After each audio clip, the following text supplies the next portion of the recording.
समुदाय ए जंगल समुदाय भी घासी जलीय दोनों मिलकर इकोटोन बनाते हैं। पारितंत्र में इकोटोन की स्थिति। सर्वाधिक स्थायी पारिस्थितिकी तंत्र महासागर है। पारिस्थितिकी तंत्र इकोसिस्टम शब्द का प्रयोग एजी टॉन्सले द्वारा किया गया है।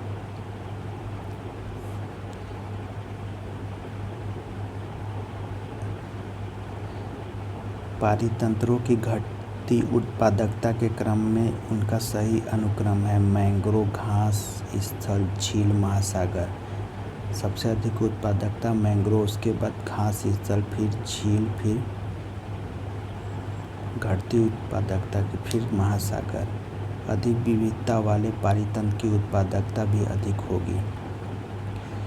पिक्नोक्लाइन किसी जल निकाय में घनत्व प्रवणता को दर्शाती है। हेलोक्लाइन किसी जल निकाय में लवण प्रवणता को दर्शाती है। थर्मोक्लाइन किसी जल निकाय में गहराई के साथ तापमान परिवर्तन को दर्शाती है।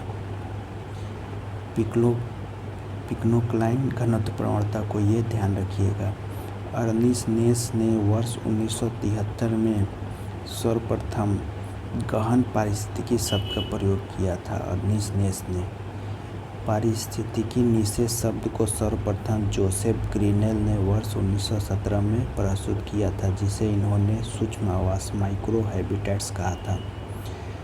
भारतीय वन्यजीव संरक्षण अधिनियम वर्ष 1972 में लागू किया गया। पर्यावरण संरक्षण अधिनियम पर्यावरण के संरक्षण एवं सुधार के लिए वर्ष 1986 में लागू किया गया। जनजातियों एवं अन्य पारंपरिक वन निवासियों के वन अधिकारों की मान्यता अधिनियम दिसंबर 2006 में लागू किया गया।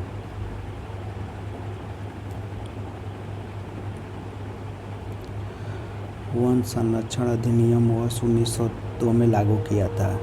समुद्री उत्प्रवाह एक ऐसी घटना है जिसमें वायु प्रवाह द्वारा समुद्र की सतह पर विद्यमान गर्म पोषक रहित जल को सघन ठंडी तथा पोषक तत्वों से परिपूर्ण जल द्वारा स्थानांतरित कर किया जाता है। पारिस्थितिकी संवेदी क्षेत्र वे क्षेत्र हैं जिन्हें पर्यावरण संरक्षण अधिनियम 1986 के तहत घोषित किया गया है। पारिस्थितिकी संवेदी क्षेत्रों में रात्रि के समय व्यावसायिक प्रयोजनों हेतु वाहनों के आवागमन को विनियमित किया जाता है और यह प्रतिबंधित नहीं है। अतः कृषि को छोड़कर सभी मानव क्रियाओं का विशेष निषेध नहीं है, बल्कि कुछ पर प्रतिबंध लगाया गया है और कुछ को विनियमित किया गया है। निम्नलिखित वृक्षों में कौन पारिस्थितिकी मित्र नहीं है? बबूल, यूकेलिप्टस, नीम या पीपल। यूकेलिप्टस पारिस्थितिकी मित्र नहीं है। यूकेलिप्टस को उसकी अत्यधिक जल संग्रहण शक्ति के कारण पर्यावरण शत्रु के रूप में घोषित किया गया है। इसको जिस स्थान पर लगाया जाता है वहाँ की मिट्टी का जल स्तर काफ़ी नीचे चला जाता है। निम्नलिखित वृक्षों में से कौन सा वृक्ष पर्यावरणीय संकट माना जाता है? यूकेलिप्टस। स्वजल समुदाय में लैंटिक आवास का उदाहरण है लैंटिक आवास। तालाब एवं दलदल लैंटिक आवास होते हैं। स्थिर जल के आवास लैंटिक आवास के अंतर्गत आते हैं, जैसे आर्द्र भूमि, तालाब, झील, जलाशय आदि। दो भिन्न समुदाय के बीच का संक्रांति क्षेत्र कहलाता है इकोटोन। दो भिन्न समुदायों के बीच का संक्रमण क्षेत्र इकोटोन कहलाता है। सर्वाधिक स्थायी पारिस्थितिकी निम्न में से कौन सा है? सर्वाधिक स्थायी पारिस्थितिकी तंत्र महासागर है। सबसे स्थायी पारिस्थितिकी तंत्र है समुद्री महासागर।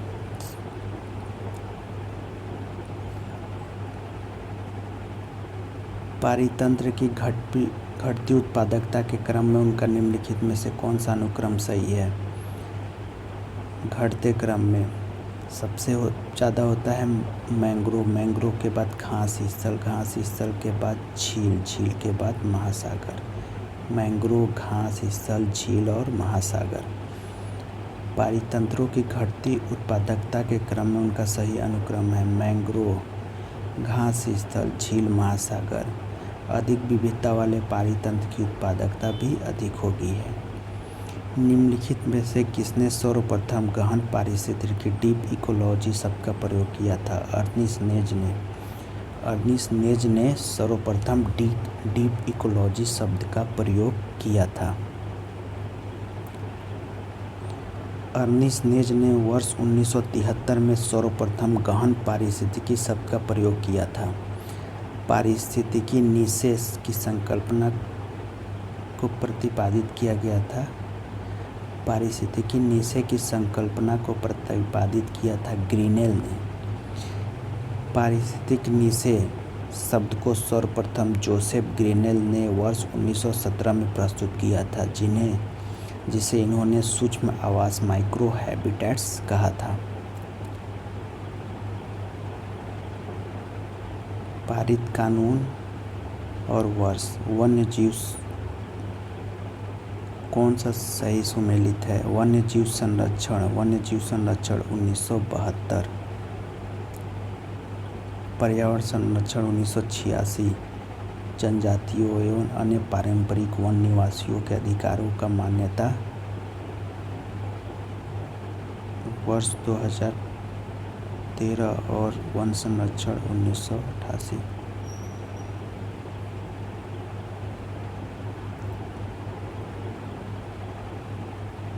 इसका भी देखते हैं।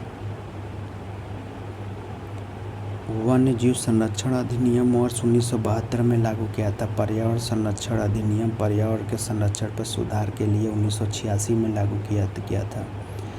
जनजातियों एवं अन्य पारंपरिक वन निवासियों के वन अधिकारियों की मान्यता अधिनियम 2006 में लागू किया था, न कि 2013 में। वन संरक्षण अधिनियम वर्ष 1980 में लागू किया था, अतः कोई भी विकल्प सुमेलित नहीं है। निम्नलिखित में से कौन किसी जल निकाय में घनत्व प्रवणता को दर्शाता है? घनत्व प्रवणता को पिक्नोक्लाइन दर्शाता है। पिक्नोक्लाइन किसी जल निकाय में घनत्व प्रवणता को दर्शाती है। हैलोक्लाइन किसी जल निकाय में लवण प्रवणता को दर्शाती है। थर्मोक्लाइन किसी जल निकाय में गहराई के साथ तापमान परिवर्तन को दर्शाती है। नेक्स्ट, पारितंत्र उत्पादकता के संदर्भ में समुद्री उत्प्रवाह क्षेत्र इसलिए महत्वपूर्ण है क्योंकि ये निम्नलिखित माध्यमों से समुद्री उत्पादकता को बढ़ाते हैं। घटक सूक्ष्म जीवों को सतह पर लाकर, ये गलत है। पोषकों को सतह पर लाकर, यह सही है। अधिस्थलीय जीवों को सतह पर लाके, इसमें केवल 2 सही है, बाकी गलत है, केवल बी।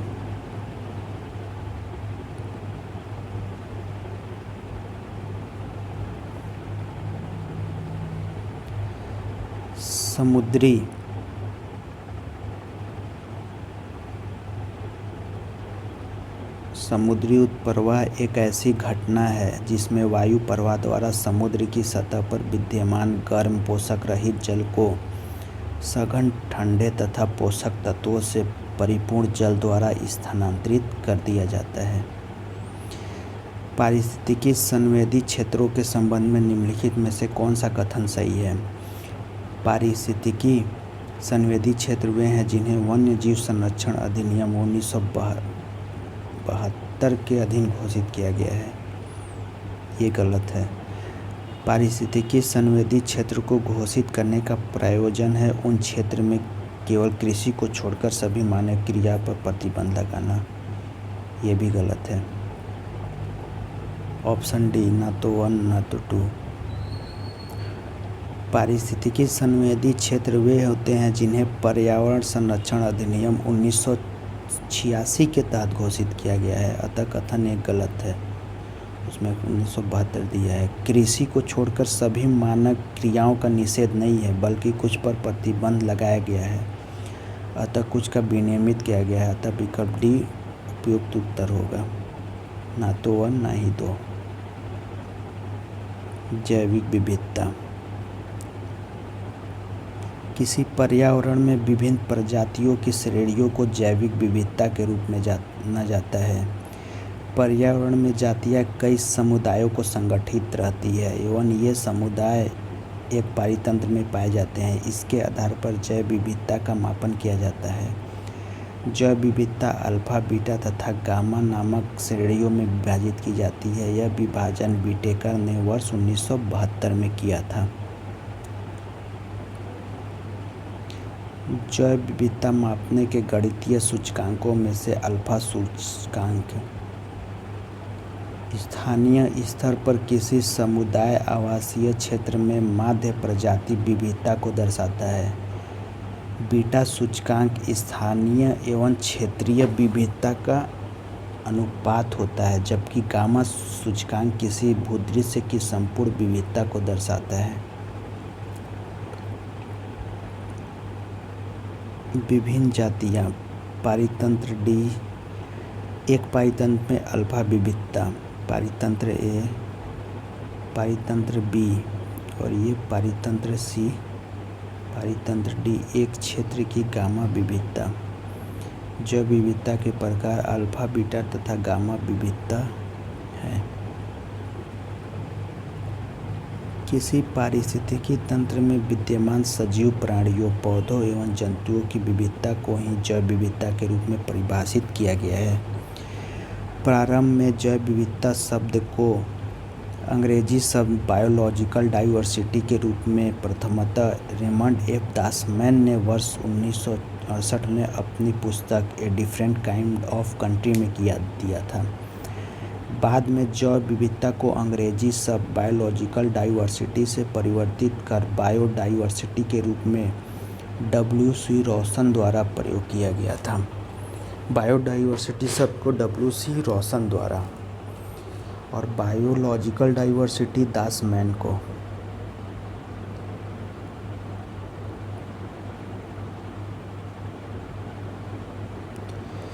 जैव विविधता का सबसे महत्वपूर्ण पहलू पारिस्थितिकी तंत्र का निर्वहन है। यह कार्य विभिन्न स्तरों पर किया जाता है। जैव विविधता आनुवंशिक जाति, समुदाय व पारितंत्र के स्तर पर विभिन्न प्रकार के कार्य करके पारिस्थितिकी तंत्र का निर्वहन करती है। जीन्स की विविधता, आनुवंशिक विविधता, जैव विविधता के स्तर, जाति विविधता, समुदाय व पारितंत्र विविधता, विभिन्न जातियों के बीच विविधता, एक और समुदाय व पारितंत्र विविधता, एक क्षेत्र में पाई जाने वाली विविधता। ये जैव विविधता के स्तर हैं। अतः जैव विविधता के विषय में जागरूकता फैलाने हेतु जैव विविधता दिवस व जैव विविधता दशक मनाने जैसे आयोजन किए जाते हैं। ध्यातव्य है कि संयुक्त राष्ट्र संघ द्वारा 22 मई को जैव विविधता दिवस मनाया जाता है, जबकि विश्व के कई देश 29 दिसंबर को जैव विविधता दिवस मनाते हैं। उल्लेखनीय है कि 29 दिसंबर 1993 में जैव विविधता अभी समय प्रभावी हुआ था। ध्यातव्य है कि संयुक्त राष्ट्र संघ ने दिसंबर 2010 में प्रभाव संख्या 161 के माध्यम से 211-20 को जैव विविधता दशक यूनाइटेड नेशन घोषित किया था। भारत का प्रथम national centre for marine diversity ACMB Gujarat प्रांत के जामनगर में अवस्थित है। यह केंद्र सेंटर का उद्देश्य समुद्र तटीय क्षेत्र में स्थित जैव विविधता की सुरक्षा करना है। यह सार्वजनिक एवं निजी क्षेत्र की भागीदारी से गठित होने वाला भारत का पहला अनुसंधान संस्थान है। गौरतलब है कि जामनगर भारत के एकमात्र समुद्री उद्यान मरीन नेशनल पार्क, जो कच्छ की खाड़ी में स्थित है, के निकट स्थित है। जैव विविधता को परिभाषित किया जाता है किसी पर्यावरण में विभिन्न प्रजातियों की श्रेणी से। किसी पर्यावरण में विभिन्न प्रजातियों की श्रेणियों को जैव विविधता के रूप में जाना जाता है। पर्यावरण में जातियाँ कई संगठनों में संगठित रहती है। ऐसे ये समुदाय एक पारितंत्र में पाए जाते हैं। इसके आधार पर जैव विविधता का मापन किया जाता है। जैव विविधता अल्फा, बीटा तथा गामा नामक श्रेणियों में विभाजित की जाती है। अतः विभाजन विटेकर ने 1972 में दिया था।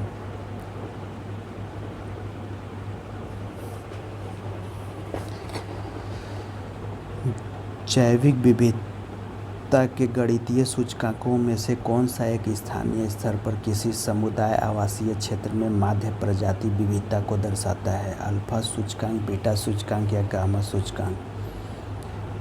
तो ये अल्फा सूचकांक दर्शाता है किसी एक स्थानीय स्तर पर किसी समुदाय आवासीय क्षेत्र में माध्य प्रजाति विविधता को, और जहाँ अनुपात आएगा वहाँ बीटा सूचकांक।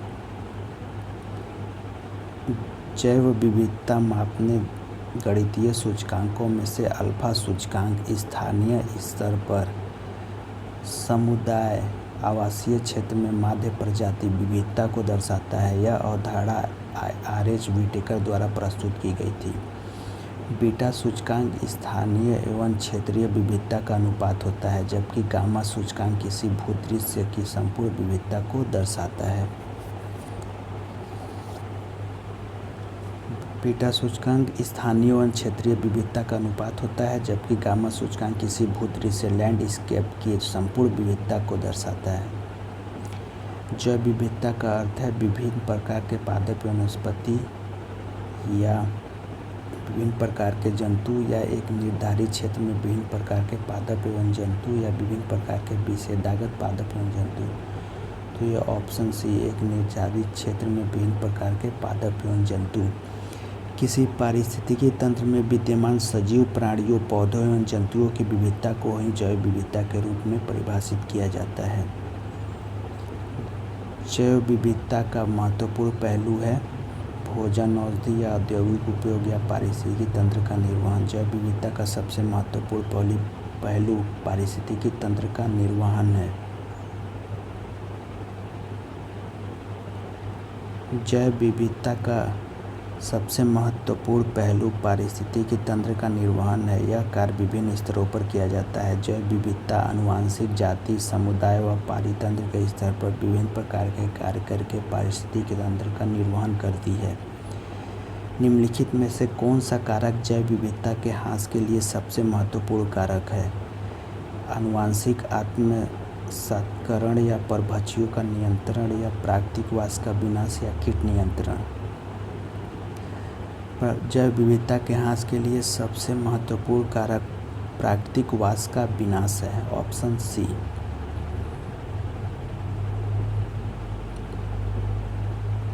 प्रश्नगत विकल्पों में प्राकृतिक वास का विनाश जैव विविधता के ह्रास के लिए सबसे महत्वपूर्ण कारक है। निम्नलिखित में से किसने सर्वप्रथम बायोडाइवर्सिटी शब्द का प्रयोग किया था? बायोडाइवर्सिटी शब्द का प्रयोग वाल्टर सी रॉसन ने किया था। प्रारंभ में जैव विविधता शब्द को अंग्रेजी शब्द बायोलॉजिकल डाइवर्सिटी के रूप में प्रथमतः रेमंड एफ दासमैन ने वर्ष 1968 में अपनी पुस्तक a different kind of country में दिया था। बाद में जैव विविधता को अंग्रेजी शब्द बायोलॉजिकल डाइवर्सिटी में परिवर्तित कर बायोडाइवर्सिटी के रूप में सर्वप्रथम W.C.G. रॉसन ने प्रयोग किया था। संयुक्त राष्ट्र संघ ने निम्न में से किसे 2011 से 20 के लिए दशक निर्देशित किया है? प्राकृतिक आपदा दशक, या जैव विविधता दशक, या जलवायु परिवर्तन दशक, या पर्यावरण दशक? तो ये किया है जैव विविधता दशक। संयुक्त राष्ट्र संघ ने दिसंबर 2010 में प्रस्ताव संख्या 65/161 के माध्यम से 2011-20 को जैव विविधता दशक United nation decade on biodiversity घोषित किया था। भारत का प्रथम national centre for marine biodiversity NCMB किस शहर में अवस्थित है? यह अवस्थित है जामनगर में। Option B. बाकी नेक्स्ट पार्ट में पढ़ेंगे। धन्यवाद दोस्तों।